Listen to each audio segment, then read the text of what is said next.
We've all been there. The delivery that shows up late, the product that's not quite right, the service that just completely misses the mark. And that feeling of frustration, it's universal. But what if I told you that exact moment of failure is actually one of the biggest opportunities a company has? Okay, let's dive into this and really explore how the smartest companies have mastered the art of the comeback. So this is it. It's the moment of truth for any brand, right? What actually happens when the promise doesn't match the reality? It's a question every single business has to face, because let's be honest, nobody's perfect. But how they answer that question, well, that's what separates the companies that just get by from the ones that truly thrive. And it all starts right here, with a negative experience. A customer had an expectation, and the company, for whatever reason, just didn't meet it. Now this is the critical starting point, the moment that can either lead to losing a customer for good or something way more interesting. So let's actually put a name to it.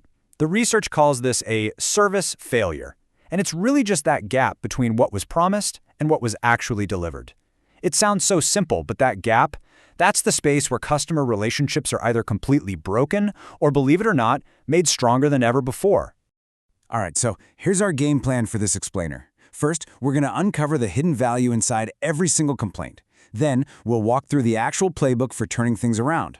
After that, we'll dive into the psychology of what makes a solution feel fair. And we're going to finish with this really surprising twist called the service paradox.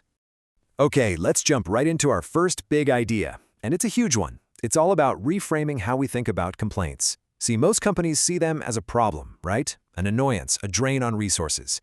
But the research is crystal clear. That is a massive and very costly mistake. And this quote just nails it. A complaint isn't just an angry customer. It's a gift. Seriously, think of it as free, high-quality data. It's like a flashing red light on your dashboard that's telling you, hey, something over here is broken. Fix it before it affects hundreds of other people. And think about it this way.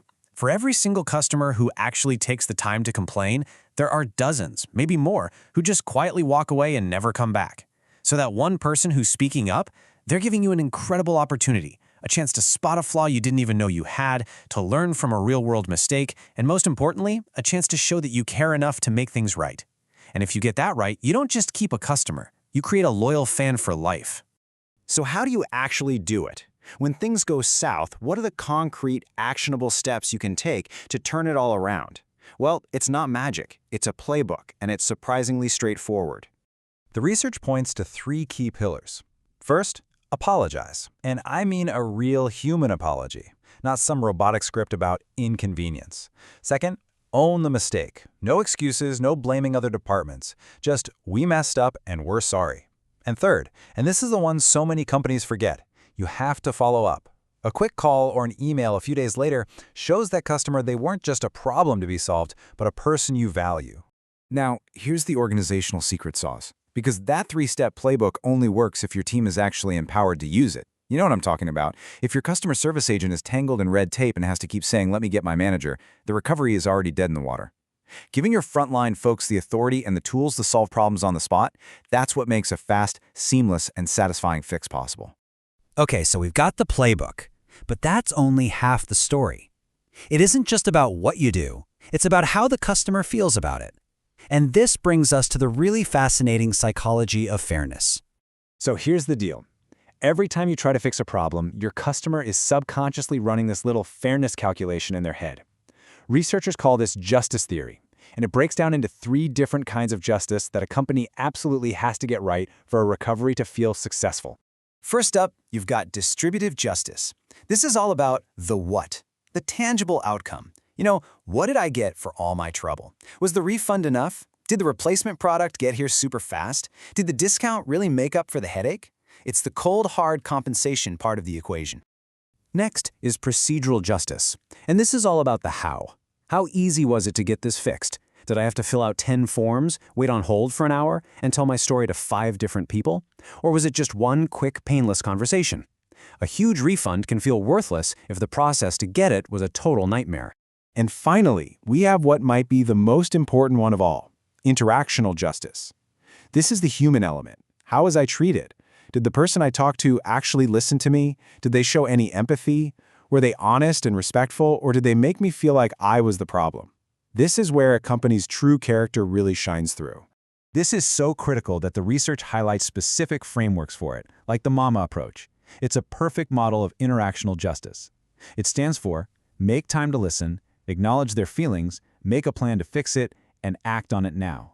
And it all starts with that one simple thing you see right here. Before you solve anything, before you offer anything, you just listen. That simple act of validating their frustration is often more powerful than any refund you could ever offer. Okay, so we've looked at the problem, we've got the playbook, and we understand the psychology. Now we get to the most powerful and, frankly, the most counterintuitive idea in this whole explainer, the service paradox. This image just says it all, doesn't it? You start with a customer who is justifiably upset, but by pulling off a brilliant recovery, one that hits all three types of justice, you don't just get them back to zero, you can actually launch them past that, making them even happier and more loyal than customers who never even had a problem to begin with. And here's the official definition. It's a paradox, because a negative event, a failure, actually leads to an overwhelmingly positive outcome. So why does this happen? Well, because the company didn't just sell a product, they proved that when things go wrong, they can be trusted to fix it. And that proof of reliability, that's priceless. And if you need a solid business case for all of this, here you go. The sources are incredibly consistent on this. It costs anywhere from 5 to 25 times more to get a new customer than it does to keep an existing one. So investing in excellent service recovery, it isn't just some nice-to-have thing. It is one of the smartest financial decisions a company can make, period. So let's wrap this all up. What are the big takeaways? First, start seeing complaints as a gift of precious feedback. Second, remember that simple 3-step recovery playbook. Apologize, own it, and follow up. Third, never forget that how you handle the problem, the process, and the personal interaction matters just as much as the solution itself. And finally, know that a brilliant recovery doesn't just save a customer, it creates a powerful advocate for your brand. I'll just leave you with this final thought to chew on. Every company on the planet makes mistakes. The question isn't if you'll fail, but how you'll respond when you do. Because if you handle it right, that exact moment of failure could be the very thing that builds your strongest, most loyal customer relationships.